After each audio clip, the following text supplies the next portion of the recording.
Hi, my beautiful, beautiful, beautiful people. I'm back again with the live session that was supposed to be conducted with Protsahan a couple of days back. But unfortunately, because of network issue, we could not connect then. Hopefully, आज उनसे हम live session connect कर पाए and we are able to connect and I'm able to let you know their story. So we have Sanjana from this NGO and we have Preeti. So I will be sending both of them request and they will be connecting with us. So okay.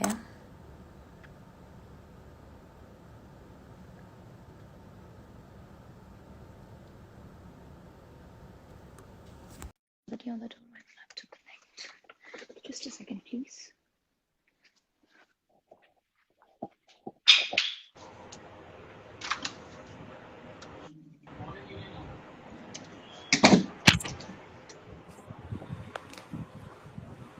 Hi Preeti, hi Sanjana. Hi, Reena. Thank you. आपके वक्त के लिए thank you so much. And I'm so happy and glad कि finally हम connect Yes. कर पाए. Yeah, thank Thank you so you. much for having us. Yes, thank you so much. तो आज हमारे साथ जितने भी लोग जुड़े हैं इस लाइव सेशन में मैं उन्हें थोड़ा सा इंट्रोडक्शन अपनी तरफ से आप लोगों के बारे में देती हूँ उसके बाद I would want you to speak about your NGO so Protsahan NGO जो है वो दिल्ली बेस्ड एनजीओ है और वो ग्रास रूट लेवल पर काम करता है with distressed children and we have these wonderful souls here जो कि प्रोत्साहन के साथ काफी लंबे समय से जुड़े हुए हैं and I would want them firstly to talk about के प्रोत्साहन की जो कहानी है और जर्नी है वो कहाँ से शुरू हुई और वो क्यों शुरू हुई. I So think maybe to talk Sanjana. about Prasan's journey, Preeti would Yeah, be the best person because she has been working with lovely, the organization for the last 8 years. So I will let Preeti speak lovely. about it. Yes, प्रीति बताइए. Okay तो मैं प्रोत्साहन से 9 years से जुड़ी हुई हूँ. जब प्रोत्साहन पाँच मतलब 20-25 लड़कियों के साथ काम कर रहा था. अभी प्रोत्साहन के 4 सेंटर्स हैं. तीन सेंटर्स जो है वो उत्तम नगर एरिया जो दिल्ली का स्लम एरिया है वहाँ पे है और एक सेंटर द्वारका में है और ऑलमोस्ट मिला के हम 500 लड़कियों के साथ अभी काम करते हैं चारों सेंटर्स को मिला के. एंड हमारा जो है मेन फोकस जो है गर्ल्स के ऊपर है. मेन काम जो हम लड़कियों के साथ करते हैं.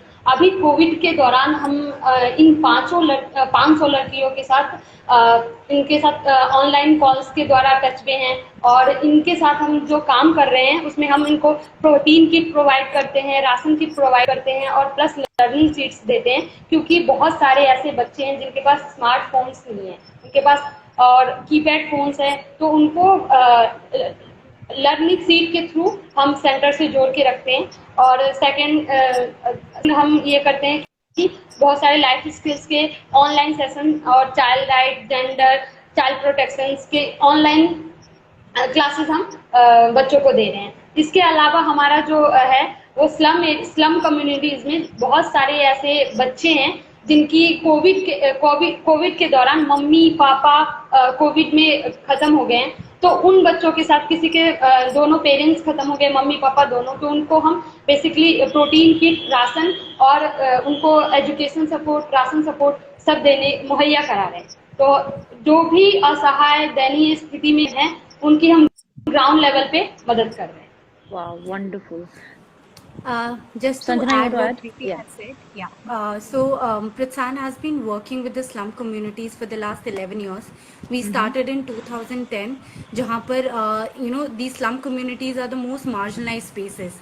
and not much intervention is there. So Sonal, who is our founder, she started the organization with few children, as Preeti described, and since then we have been working in the spaces of child rights, child protection, gender based violence, healthcare.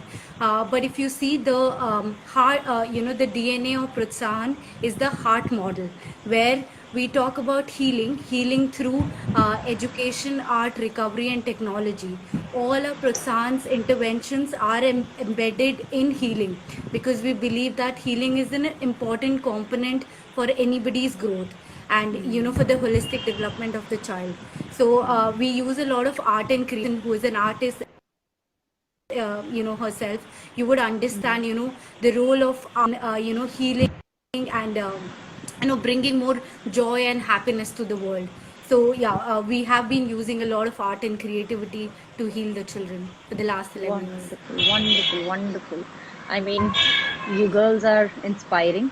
और आप जो काम कर रहे हैं, that needs to, this message needs to reach to millions other, so that वो भी अपना bit कहीं ना कहीं through their contribution, through their own participation वो रहे. So I want to know, ये प्रोत्साहन जो NGO है, ये कितना पुराना है? I mean, since how many years it has been established now? 11 years.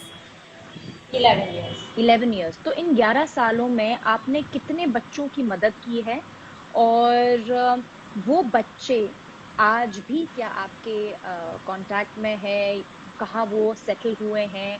How well are they doing? So just let us know about that also. Yeah. तो समझना No, Preeti, go ahead. क्या आप बताओ.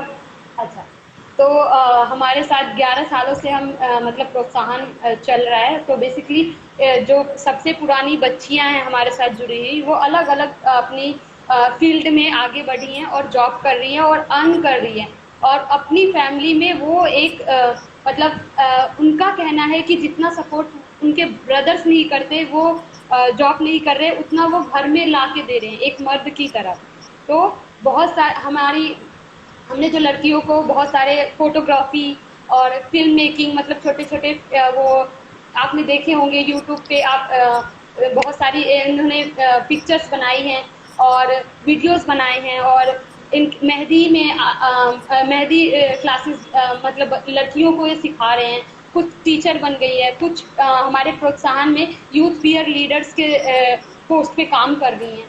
तो बहुत सारी ऐसी लड़कियां हैं, और कम से कम मैं बताना चाहूँगी कि अभी जो है 100 लड़कियां ऐसी होगी जो हमारे सेंटर से कुछ लाइफ स्किल्स सीख के और आगे जॉब्स कर रही हैं. अरे वाह, fantastic.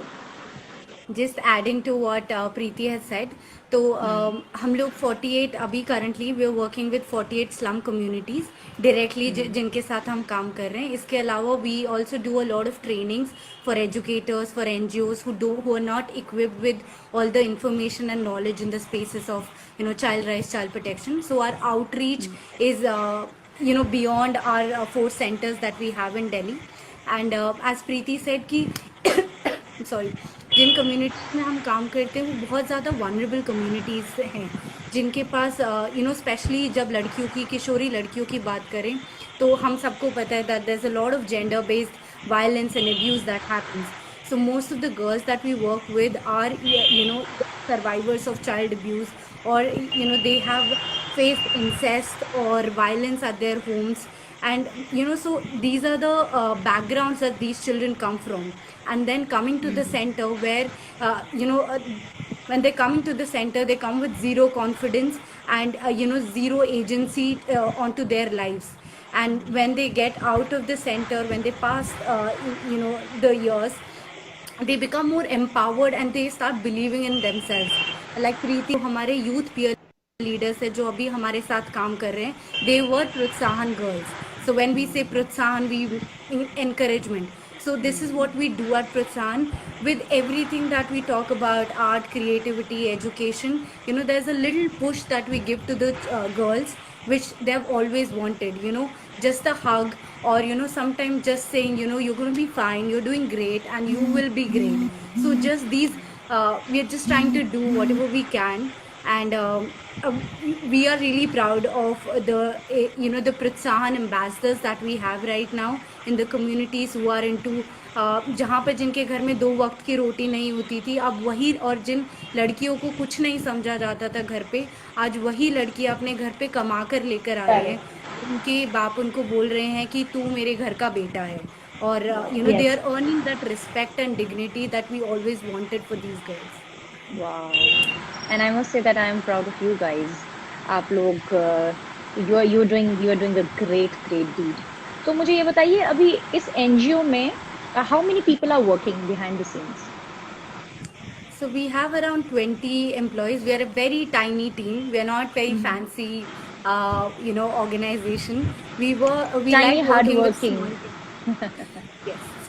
Preeti is still on the ground distributing rations, and she just got little time to do this session. So yeah, pretty hardworking, I can say, for the ground team. 3-4 So yeah, ऐसे discuss calls आ जा गए, 3-4 ऐसे discuss calls आ गए थे, तो ground पे आना पड़ा। एक केस के बारे में मैं बताना भी चाहूँगी आपको। ये एक राम वृक्ष हैं, मतलब पर्सन, उनकी एज है 30 इयर्स, और उनकी वाइफ है जो कोविड के कारण ही ख़त्म हो गई है, और उनके 3 बच्चे हैं। और जो बड़ी बेटी हैं वो 11th क्लास में पढ़ती हैं, लेकिन वो बहुत, उनको सीवियर टीबी है, बहुत ही ज़्यादा। और जो तीसरी बेटी है उसको, वो विकलांग है और 8th क्लास में वो भी पढ़ती है, और उनका छोटा एक बेटा है